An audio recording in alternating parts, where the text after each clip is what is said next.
Hey team, it's Dakota, and welcome back to my channel. Today I wanted to hit you with my 2021 TBR. I'm getting to the point where TBRs are more of an idea than like a die-hard, like this is how it's gonna be schedule. Because I feel like I never stick to them or something else catches my eye or my mood changes, you know? So these are just books that I would like to get to in the year 2021, but no particular order or level of importance really. It's just stuff that is on my radar and I want to get to, or some of them are starting series or wrapping up a series, or they've been on my shelf for a while. So it's just kind of where I'm at and things that I want to prioritize in the next year. And again, these are in no particular order. They're just books I would like to get into sometime this year. Up first, we have The Way of Kings by Brandon Sanderson. This is the first in his epic fantasy series, the Stormlight Archive. I think it's going to be 10 books, and the fourth one just came out, so I'm way behind on this. But they're big, intimidating books. I've never read a book that's 1,000 pages, so I would like to try to do that and accomplish that this year. I really don't know what it's about. I know it's like a multi-perspective, it's like a multi-reality. It's from the Cosmere, which is like his interconnected world of books and stuff, and so it's all over the place. And it's going to be an investment of like time and brain power, but I really want to get to that, at least the first one in 2021. Next, we have Beach Read by Emily Henry. This book really blew up last summer, and I wanted to get it and take it to the beach with me, as cliche as that is, but I just didn't get around to it, and I refused to pay like brand new prices for books, so I had to wait until I found a super cheap used copy.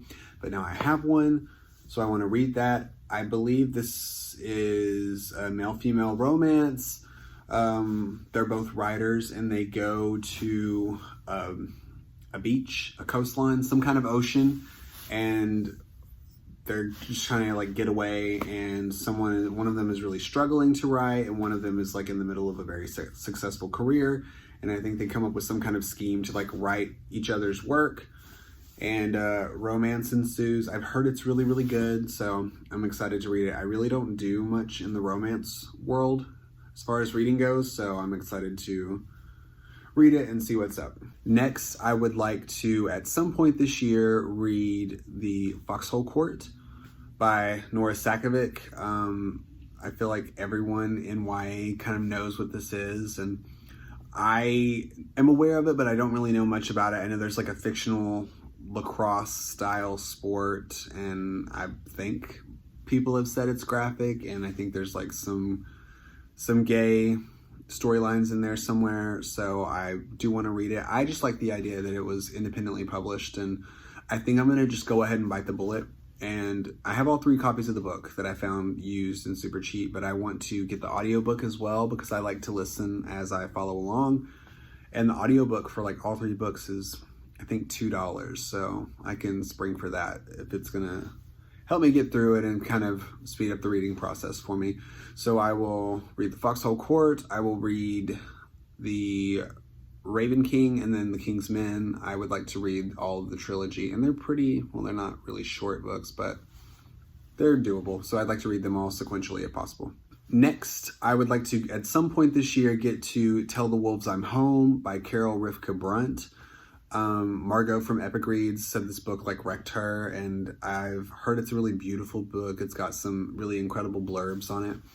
I really don't know much about it. I know it deals with like a young woman who is traveling with her uncle's lover, and I believe her uncle died of AIDS complications, so I know it has to do with AIDS and stuff like that. I really don't know much about it, but I want to read it, so I could go for a good book cry in 2021. I don't know why I want that, but I don't know. Challenge accepted.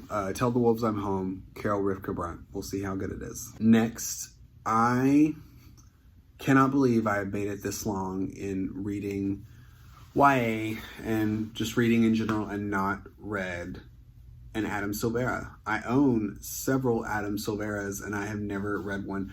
I tried More Happy Than Not and got like halfway through it and DNF'd it, which I don't know why. It wasn't bad per se. I think the writing style for me was just a little Again, not bad. It was just off, and the story was fine. I'm gonna go back and read it. I don't know why I stopped, but I did, in fact, DNF.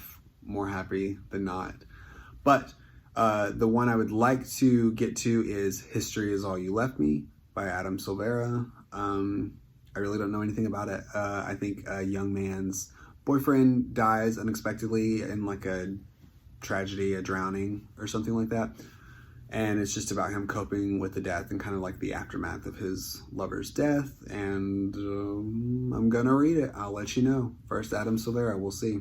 The next book that is a priority for me in 2021 is going to be The Way He Lived by Emily Wing Smith. This is a really short book. I found this in the used bookstore and I was just really intrigued by the cover, one, but also the inside. I kind of like skimmed through it and it looks really experimental in the format. So there were like email conversations and newspaper articles and journal entries and letters back and forth, and I just thought that style was really cool. It's kind of like all over the place, which it makes sense because the story is basically a young man dies in the forest. I think he is out hiking or something and just dies of starvation and dehydration. But the book is from the perspectives of the people in town, like friends and family and people that knew him, and they're trying to like remember him, and the town is really just kind of devastated by the death of this young man. And so they're remembering him, and so I think that kind of gets at all the different forms that the book takes. You know, some people had email conversations with him, or there was probably a really nice write-up about something he did in the paper. So it's going to be cool. It seems kind of sad, but again, we're trying to cry in 2021 for no reason at all. Next, we have Birthday by Meredith Russo. I have been waiting and waiting and waiting to find a used copy of this, like specifically going to the bookstore to find this book. And, you know, I always end up leaving with things that aren't that book, but I finally found a copy and I'm super excited to read it. I've been looking for this. So this is a trans story about a character that is female to male, transition. And I think it's a love story. It's called Birthday. So these two friends, the story kind of touches base with them each year on their birthday, and I think it follows 6 or 7 of their birthdays.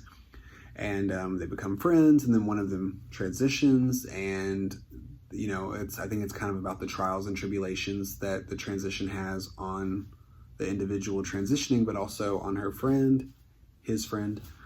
And then I think over time their friendship becomes closer and it turns into love. I really wanted to try and read more than just male gay romances. So I really want to kind of branch out into every aspect and perspective of the LGBTQIA plus community. So this is an attempt to do that. I want to learn more about transgendered people. So I'm going to try. Next, we have All Are Wrong Todays by Alon Mastai. This book also from Margot from Team Epic Reads. I think it came out a few years ago, like maybe 4 or 5 years ago. It's about a guy whose girlfriend dumps him and he has access to a time machine. And so he tries to like go back and kind of make life better for himself. And he ends up in our 2016 instead of his 2016 is kind of like technologically advanced and it's a utopia, and this time machine spits him out in our 2016, which, you know, for anyone who was around in 2016, read my mind.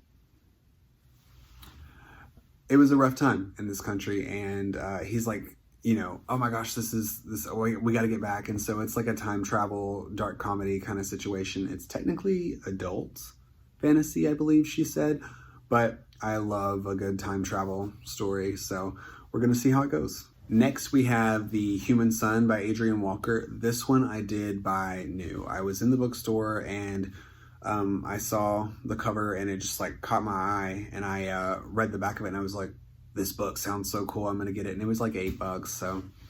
But I'm done buying books for 2021. It's one of my goals, so I have more than enough books to get me through a year of reading, so we're going to be just fine. But The Human Sun is, from what I gathered just from reading the back of the book, a superior race kind of came and wiped out humanity because humanity was just awful and they let their emotions get in the way and they abused resources, and just humanity is a plague on the earth. And so this superior race kind of raises one human child to kind of see if humanity can earn back their right to populate the world and everything. And through raising this one human son, they kind of learn that there's more to humanity than they thought, and there's more, there's deeper layers and kind of more to being a human than they believed. So I'm super excited to read it. I thought the concept sounded incredible, so I will let you know. Next, we have Dune by Frank Herbert. Yes, I'm trying to read this before the Timothée Chalamet movie comes out. We all know Timothée Chalamet is my boy. There's a ton of books in this series. I would like to read the whole series as a lover of sci-fi and fantasy, but definitely before the film comes out, I want to read the first one just because I want to go into the movie knowing a little bit instead of coming to the book with a preconceived kind of visual notion of what the movie presented. So that's on my list as well. I don't know when the movie's coming out, but I'm going to try to read that relatively soon. I'm waiting on an audiobook hold to come out of the library. Next, we have Digg by A.S. King. I've had this book on my shelf for a few months now, and I think I got it last summer when all of the Black Lives Matter stuff was going on. And because I know this book deals with white supremacy, so basically I think it's kind of like a family drama kind of book, which I'm super into as well. And the kind of patriarch and matriarch of the family worked really hard and became really successful and earned a lot of money, and then their offspring and their grandkids are kind of like all over the place and just think they're entitled to the money and everything. And so I think it's a family drama. And I think the grandkids come to realize the cost that was associated with their grandparents or their parents, I'm not really sure, earning all their wealth and success. And so I'm not sure. There's potato farming involved, and the inside sleeve says something about white supremacy and 5 grandkids. And so I'm excited to read it. A.S. King is a great, great writer. And I peeked in, I couldn't resist, and I read chapter 1 and I was like, I gotta put it down or I'm gonna stop reading all the other books that I'm in the middle of right now because the writing was so brilliant. So I'm super excited to read this. Next, another one that I'm super excited about. I read the cover and I was like, this sounds awesome. Is The Midnight Library by Matt Haig. I think this book really, really, really blew up towards the end of 2020. So I want to read it. I picked up a super cheap used copy, mercifully. From what I gather, a young woman gets transported to the Midnight Library, and the books in this library allow you to kind of view alternate versions of your life had you made different choices, and it shows different effects that you've had on people based on your choices and stuff. And I think she goes in there and she's trying to craft or find out the way to a perfect life, and there's more to it than she thinks. So I'm super intrigued. I think first of all, I love libraries, but the fact that it's like a fantastical, show you every direction your life could have played out kind of library, I'm here for it. So I'm super excited about this one. Next is The Black Prism by Brent Weeks. This is actually the first in a quintet, a series of 5, which are all out, and I own all of them, so I could binge read if I want to, but I at least want to try to get to the first one. This is a super popular series. It's kind of like under the radar. Like, real lovers of sci-fi and fantasy know about this series, but it's not like on everyone's shelf, I don't think, but I feel like it should be.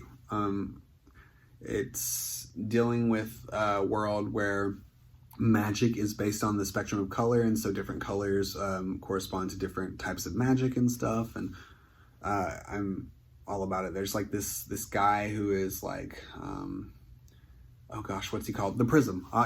He's the Prism, and the Prisms are really rare, and they're the most powerful people in this world, and it kind of entitles him to a lot of power.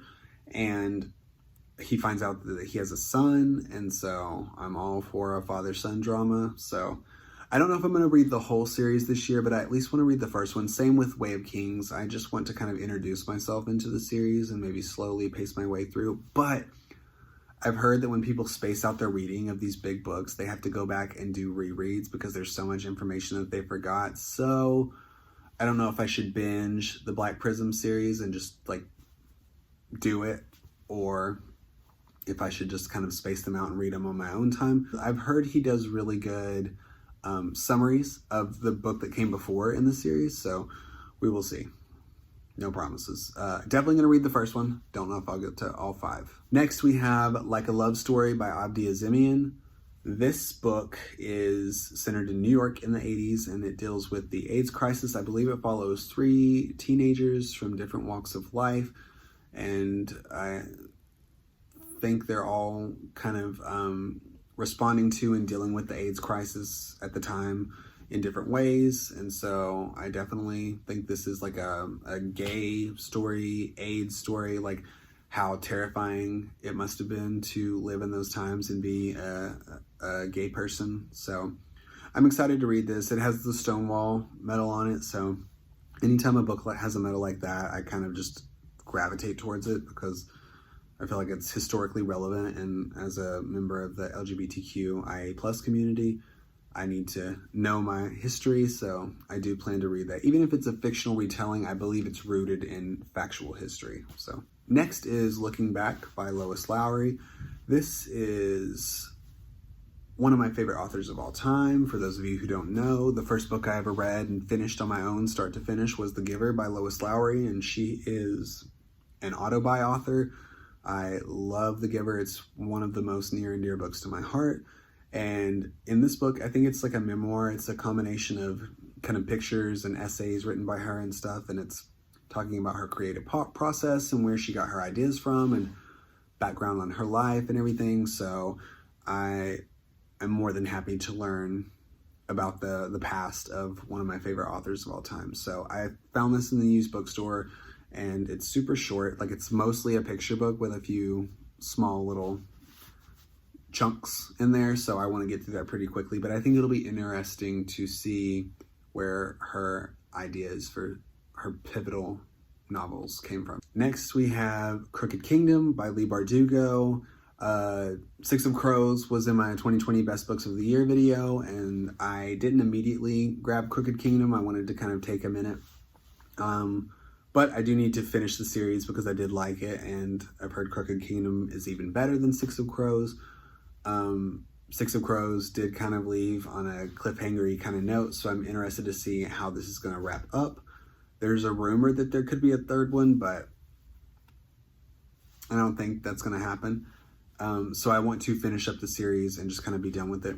One thing I haven't read the Grisha trilogy, so the Shadow and Bone trilogy. I haven't read that. And one thing I liked was Leigh Bardugo made the world, the Grisha universe, really accessible no matter where in the series you come in. So I feel like the magic system and kind of like the world was described adequately enough to where I didn't need the foundation of the 3 Shadow and Bone books that came before it. So I really, really liked that aspect of it. It didn't seem like a super steep learning curve to get into the Six of Crows duology, so I really, really enjoyed that. And plus, I've heard Six of Crows is way better than Shadow and Bone. I have the Shadow and Bone trilogy. I'm going to read it at some point, but it's like not high on the list. I do want to finish Crooked Kingdom, though, and kind of wrap up that duology this year. Next, we have The Road by Cormac McCarthy.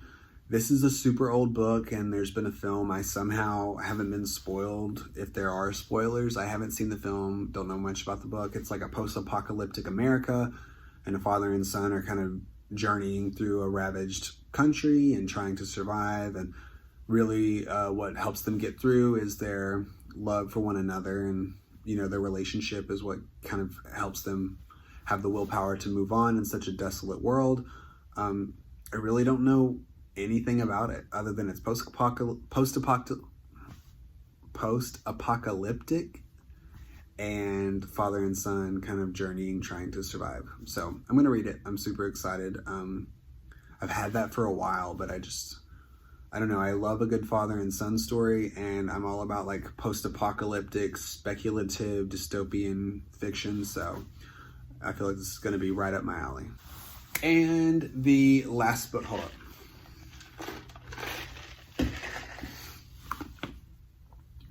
And the last book that is a priority for me to do in 2021 is gonna be, drumroll, A Little Life by Hanya Yanagihara. I feel like all of BookTube and anyone who reads a lot knows about this book, or you've seen it in your bookstore, or that you've heard like horror stories about this book, like, oh, it's torture porn, and you know, she's manipulating her audience and stuff, and blah, and all of that could be true, but some very respected booktubers have kind of read this and said it wrecked them, and it seems like to be the thing to vlog as you're reading through it and stuff, and like everyone cries, and you know, 2021 goal is to have a book make me cry. I'm looking forward to reading, I don't really know. I'm interested to see what all the hype is about. I feel like people either really love this book and it's the greatest thing they've ever read, or they hate it and they felt manipulated and like, I don't know, like they were reading frivolous, grotesque material. So I have no idea any of the stuff that they're referring to that gives people such a visceral reaction. I know the story follows 4 college friends through their life, and they kind of experience success and failures and addiction and all this stuff, and we kind of get into their past of abuse, which is where I assume a lot of the upset and sad responses come from. So we'll see, but I want to read it because I want to kind of be the judge myself and see what all of the hoopla is about. So we'll see. I'm gonna read that. I actually have it right here. I started it. I want to get the audiobook for it, but I use Polaroids as bookmarks. So yeah, I read the first chapter. It was cool. The writing was beautiful. I feel like it would just take me such a long time. So even though the book's not super crazy thick, it's just like the words are so small. But I've heard the writing's beautiful, and I'm gonna read it. I'm gonna do it.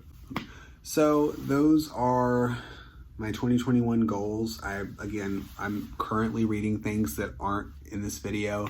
I'm gonna read other things that aren't in this video, but these are things that are important to me, and when I'm at a loss of what to grab next, I want to gravitate towards this stack and kind of deal with these books that are important for me to start, important for me to finish, things I want to experience, you know, all these things. So this is my 2021 TBR, but really it's a suggestion pile for myself when I don't know what to pick up next. If you all have any other book recommendations, let me know. I have shelves and shelves of books, and I may have the book and just not have decided to pick it up. I'm always happy to get recommendations. If you need recommendations, let me know. I've got a bunch, and I will see you next time.